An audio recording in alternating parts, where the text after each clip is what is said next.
ہر کوئی دنیا سے جاتے ہوئے اولاد یاد کرتا ہے. میرے باپ اچانک اللہ نے موت دی، ہارٹ اٹیک ہوا، ٹھیک ٹھاک تھے، اچانک. تو ایک میری بہن لاہور تھی، ایک فیصل آباد. تو میرے باپ آخر وقت تک کہتے رہے میری بیٹیاں تو بلا دو، اور میری دھیاں تو لے آؤ، اور میری دھیاں تو ملا دیو، میری بچیاں تو ملا دیو. اور یہ کہتے کہتے دنیا سے چلے گئے. ہر آدمی موت کے وقت یہی کچھ کرتا ہے. میرے نبی دنیا سے جا رہے ہیں، دنیا سے جانے کا وقت ہے. 12 ربیع الاول ہے، پیر کا دن ہے، 7 جون ہے، 11 ہجری 633 عیسوی. جبریل نے آ کے صبح آپ نے ساری بیگمات کو بلایا، رخصت فرمایا ملاقات کی. بیٹے کو بلایا، کان میں کہا میں جا رہا ہوں. وہ رونے لگی، کرو نہیں، سب سے پہلے تیری میری ملاقات ہو گئی.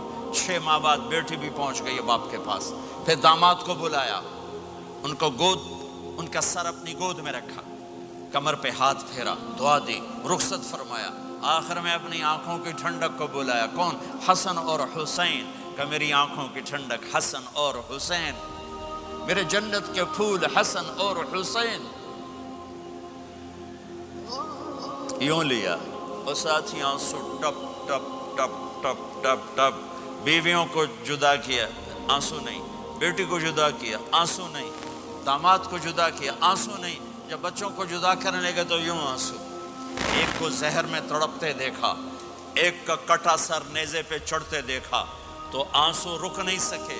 دعا نہیں کی، ہاتھ نہیں اٹھائے، اللہ کی تقدیر کے سپرد کر دیا. اولاد کو ذبح ہونے کے لیے تیار کر لیا کہ کل میری امت اولاد کے پیچھے جھوٹ نہ بولے، رشوت نہ لے، حرام کاروبار نہ چلائے، دھوکہ نہ دے، فراڈ نہ کرے. بچوں کو کہاں سے کھلائیں، بچوں کو کہاں سے پلائیں؟ کہ یہ میرا حسین کا سر کٹ کے نیزے پر چڑھا ہوا ہے. جب سب چلے گئے تو جبریل آ گئے. آپ نے فرمایا کیا ہوا؟ خاموش کھڑے تھے. کہ موت کا فرشتہ دروازے پر ہے، اندر آنے کی اجازت چاہتا ہے. اپنے نبی کا مقام دیکھو، موت بھی پوچھ کے آتی ہے. آپ نے کہا آ جائے. آپ کی اجازت پر ملک الموت اندر آئے. اسرائیل کا السلام علیکہ یا رسول اللہ. کہنے لگا آپ پہلی ہستی ہیں، میں سلام کر رہا ہوں، میں نے کبھی کسی کو سلام نہیں کیا. کہنے لگا آپ پہلی ہستی ہیں، اللہ نے فرمایا تھا پوچھ کے اندر جانا، بن پوچھے نہ جانا. پھر کہنے لگے آپ پہلی ہستی ہیں، اللہ نے فرمایا آنا چاہیں تو لے آنا، رہنا چاہیں تو چھوڑ کے آ جانا. ہاں، یہ وہ دربار رسالت ہے جہاں موت بھی پوچھ کے آتی ہے. آپ نے فرمایا میں اجازت دے دوں میری جان نکالو گے؟ کہ جی نکالوں گا. آپ نے یوں جبریل کو دیکھا، کیا کہتے ہو، جاؤں یا رہ جاؤں؟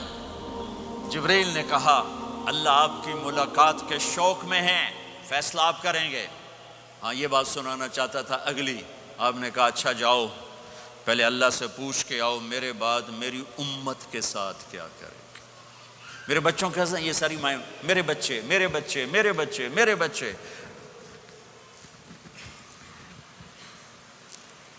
میرے نبی کو تو پتہ تھا کہ یہ تڑپ تڑپ کے ایک زہر میں جائے گا اور ایک کا سر کٹ کے نیزے پہ چڑھے گا. کیوں نہیں ان کے لیے ہاتھ اٹھائے؟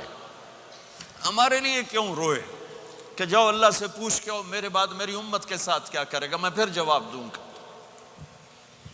جبریل واپس گئے، موت کا فرشتہ کھڑا ہوا ہے. جواب آیا یا رسول اللہ آپ کا رب کہہ رہے ہیں آپ کی امت کو تنہا نہیں چھوڑوں گا.